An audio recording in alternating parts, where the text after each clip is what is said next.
ইমাম হাসান হতে পারেনি। আমার মা ফাতেমা রাদিয়াল্লাহু তাআলা বলতেছে, বলো বাজার তাইলে মাটিটা আপনার জামাইকে দিয়ে দিন। আমার নবী বলছে, বলে বিটি ফাতেমা, তবে শুনে রেখে দাও, শুনে রেখে দাও, ওগো বিটি ফাতেমা, এই মাটি গুলো হযরত আলীকে দেওয়া যাবে না। এই মাটির অধিকার হযরত আলী হতে পারেনি। যখন বাবা যে কথা বলো, খাতুনে জান্নাত বলছে, বলে আব্বা গো, এই মাটিগুলো আমার কাছে যত্ন করে রেখে দিন। আমার নবী বলছে, বিটি ফাতেমা, এই মাটির অধিকার আমিও হতে পারিনি। আমার নবী দিবে মাটি, বাবা দি কাকে দিবে মাটিগুলো? বাবা দি উম্মে সালমাকে ডাকা হলো, হে উম্মে সালমা, আমার কাছে হাজির হও। উম্মে সালমাকে বলতে, জগো উম্মে সালমা, এই মাটিগুলো একটা কাচের বোতলে ভরে রাখো। উম্মে সালমা বলছে, হুজুর গো, এই মাটিগুলো কি গুনাহগার আছে বলুন না। আমার নবীজি চোখের পানি ফেলে বলছে, গো উম্মে সালমা, আবার ইমাম হোসেন যেদিন কারবালাতে শহীদ হয়ে যাবে গো, তুমি এখান থেকে দেখতে পাবা, বুঝতে পারবা। বলে কিভাবে? বলে উম্মে সালমা, যেই দিন দেখবা এই মাটিগুলো রক্ত লালে লাল হয়ে গেছে, উম্মে সালমা, সেদিন তুমি বুঝে যাবে ইমাম হুসাইন শহীদ হয়ে গেছে। বেরাদার ইসলাম মাদ্রাসাবানে গরাও, এদিকে মা ফাতেমা রাদিয়াল্লাহু তাআলা তিনি বলতে, আব্বা গো, ও আব্বা, এই মাটির অধিকার আমি হতে পারলাম না। আব্বাদের মাটির অধিকার ইমাম হাসান হতে পারলো না। এই মাটির অধিকার আমার স্বামী হতে পারলো না। এই মাটির অধিকার আপনি হতে পারলেন না। আব্বা উম্মে সালমাকে কেন মাটিগুলো দিয়েছেন? আমার গায়েবের সংবাদদাতা আমি বলতেছি, ও বিটি ফাতেমা, তবে শোনো গো, যেদিন ইমাম হোসেন কারবালাতে শহীদ হবে গো, ও বিটি ফাতেমা, সেদিন তুমি বেঁচে থাকবে না, ইমাম হাসানও বেঁচে থাকবে না, আলীও বেঁচে থাকবে না। এই বিটি ফাতেমা, সেদিন আমিও পর্দার আড়াল হয়ে যাব, সেদিন বেঁচে থাকবে উম্মে সালমা। তার জন্য তাকে মাটি গলে দিয়েছে। জোরে বলেন সুবহানাল্লাহ। আজ কিছু দান বাড়িয়েছে, তারা বলছে নবী গায়েবের খবর জানে না। কি গো বলতে বলছে না, বুঝছেন, নবী গায়েবের খবর জানে না। আর বলছে, কোন পাগলে বলে নবী গায়েবে জানে না? কোন পাগলে বলে নবী গায়েবে জানে না? এলেন নবী মক্কা শহরে শাহে মদিনা, এলেন নবী মক্কা শহরে শাহে মদিনা। আরে মাথায় টুপি থাকলে পরে আলেম তো হয় না, মুখে দাড়ি থাকলে পরে আলেম তো হয় না।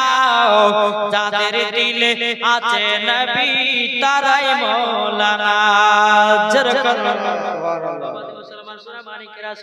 তাই বলতে চাই আপনাদেরকে, দিলেতে নবীর মুহাব্বত রাখুন, মরার পরে আপনি জান্নাতি হবেন। ও কালা শুনেছেন, মা রাতের বেলায় মা জননীরাও খাতুন জান্নাতের মতো নারী হয়ে যান গমাও।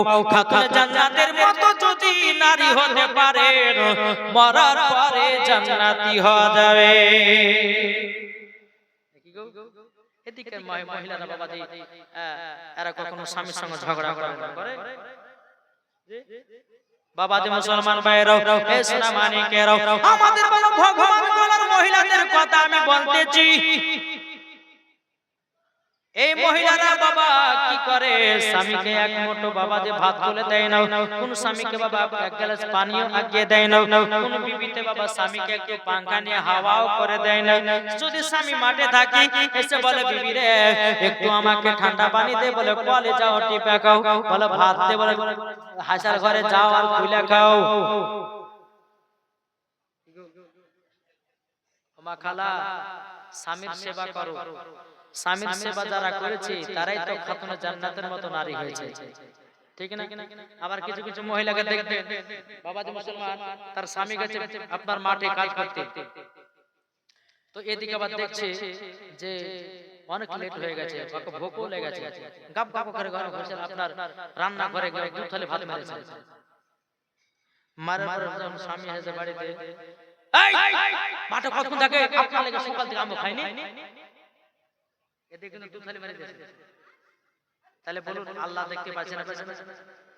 ও মা কালা শোনো, যদি স্বামী স্ত্রী যদি একসঙ্গে বসে যদি খেতে পারো, এটা আমার নবী পাকের সুন্নাত, বাড়িতে বরকত আসবে। জোরে বলো সুবহানাল্লাহ। কি বলছে? জি বাবাদের সোনা মানিক, তাই বলতে চাই যে খাতুনে জান্নাত জীবনে এক ওয়াক্ত নামাজ কাজা করেনি, যে খাতুনে জান্নাত কোন মহিলার সঙ্গে ঝগড়া করেনি, যে খাতুনে জান্নাত তিনার চেহারা কোন পুরুষে দেখেনি, যে খাতুনে জান্নাত কোন ছেলের চেহারাও দেখেনি, এর নাম হচ্ছে খাতুনে জান্নাত। যেই মা ফাতেমা রাদিয়াল্লাহু তাআলা আনহা ইমাম হাসান ইমাম হোসেনকে জন্ম দেওয়ার পরে, দুনিয়াতে আগমন দেওয়ার পরে খাতুনে জান্নাত 1 ঘন্টার পরে নামাজ পড়েছে। আর আমাদের ঘরের মহিলাদের বাচ্চা হলে পরে কতদিন নামাজ পড়তে পায় না? কত 40 দিন পড়তে পায় না। তাহলে বলুন আমাদের ঘরের মা আর খাতুনে জান্নাতের ঘরের মা আলাদা কি আলাদা না? জি যে মা ফাতেমা জীবনে কোনদিন নাপাক হয়নি, জোরে বলেন। যদি বলে যে হুজুর মহিলারা যে মাসে মাসে নাপাক হয় তাহলে কি হবে? খাতুনে জান্নাত জীবনে কোনদিন নাপাক হতেন না, তিনি ছিলেন পাক আহলে বায়াত। জোরে বলেন সুবহানাল্লাহ। জি বাবা যে মুসলমান সোনা মানিক, যে খাতুনে জান্নাত বছরে 365 দিন হচ্ছে, 365 দিন নামাজ আদায় করেছেন, আমাদের ঘরের মা বোনেরা পড়তে পারবে গো? তাহলে বাবা যে মুসলমান, ও মা খালা শুনে যান মারাতের বাড়াই, যেই মা ফাতেমা রাদিয়াল্লাহু তাআলা আনহা জীবনে এক ওয়াক্ত তাহাজ্জুদ কাজা নাই, এক ওয়াক্ত নামাজ কাজা নাই, আর আমাদের ঘরের মা বোনেদের জীবনে বাবা সিরিয়াল কাজা নাই, ঠিক না? সকাল হলে পড়বে, মুর্শিদাবাদ থেকে বক্তা এসেছিল, শুনতে গিয়ে হয়তো আমাদের সিরিয়াল দেখা হয়নি, এখন তুলতে হবে, এখন 7 বাজে, একটু চা করে এখন তো রাত্রিবেলা সিরিয়াল দেখা হয়নি, আগে সিরিয়াল দেখো তারপর চাটা করে বকো না হলো বলে কি বলে না? জি বাবা তো খবরদার মা এই কাজ করবেন না, নালে মরার পরে জাহান্নামে যেতে হবে, স্বামীর কথা মতো চলতে হবে। আর কিছু কিছু স্বামীরা আছে বাবাজি বদমাশ, কিছু কিছু স্বামী আছে বদমাশ, শুধু মায়েদের দোষ দিলে পরে হবে না, মায়েরা আছে অবুঝ নাকি বলছেন? হ্যাঁ বুঝাও না বুঝাও ধান খাবে, ঠিক না? তবে আপনাদেরকে বলে যাই যে সমস্ত ভাই যারা বিয়ে করেছে তাদেরকে বলো ভাই স্ত্রীর সঙ্গে মহব্বত ভালোবাসা রাখুন, ওই বাড়িতে আল্লাহর রহমত বর্ষিত হবে। জোরে বলো সুবহানাল্লাহ। নাকি বলছে? হ্যাঁ একজন বেরাসলাম মৌলভী সওয়াল করেছে যে স্ত্রীর হাতে তরকারি খেয়ে যদি নাম করা যায়, স্ত্রীর হাতে তরকারি খেয়ে যদি নাম করা যায় তো ওই স্বামী স্ত্রীর মধ্যে মহব্বত বাড়বে। এই ব্যক্তি বাবা জালসা শুনে বাবাতে বাড়ি গেছে, বাড়ি যাওয়ার পরে বেরাদুল ইসলাম মাদার সামানিকরা বাড়ি যাওয়ার পর এই দেখে আসল দিন চলে যায়, আমার বক্তব্য শেষ নাকি বলছে? হ্যাঁ তো বেরাদুল যাই হোক এদিকে ঠিক আছে, 2 ঘন্টা ওয়াজ হয়ে গেছে, আর বেশি আমরা লম্বা চড়া করব না, একবার দূর করুন আল্লাহুম্মা সাল্লি আলা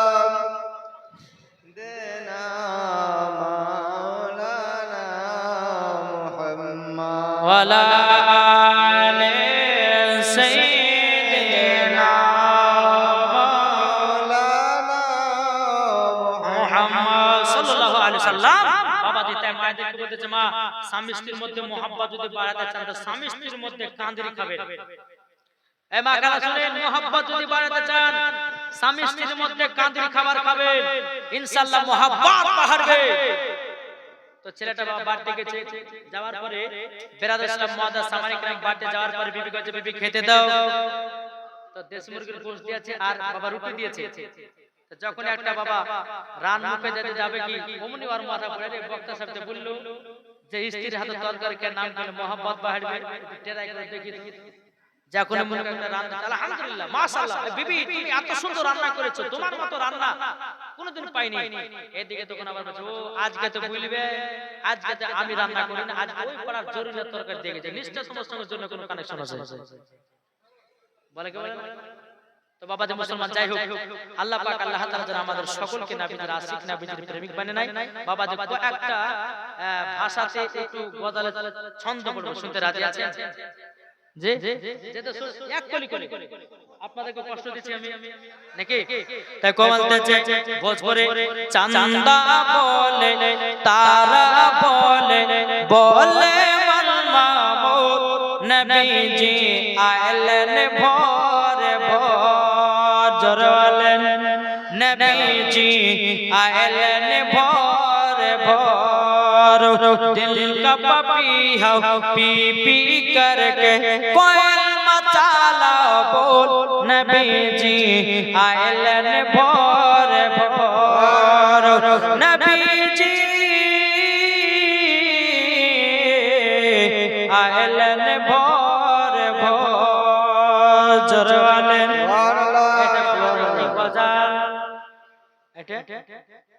এটা কি কথা भोजपुरी এবার চলুন পাঞ্জাবিতে নাকি मेरे सोड़िए दिल जोड़िए मदीना बिछड़ेर बल्लिए जोर वाले सुभान अल्लाह अरे বুঝছেন না বুঝুন জোরে সুবহানাল্লাহ বলিয়ালে নাকি হ্যাঁ मेरे सोड़िए दिल जोड़िए मदीना बिछड़ेर बल्लिए मेरा पगीद की याद मेरी सारी मेरा पगीद की याद मेरे सारी मेरा नबी की नूर कर यार करिए मेरा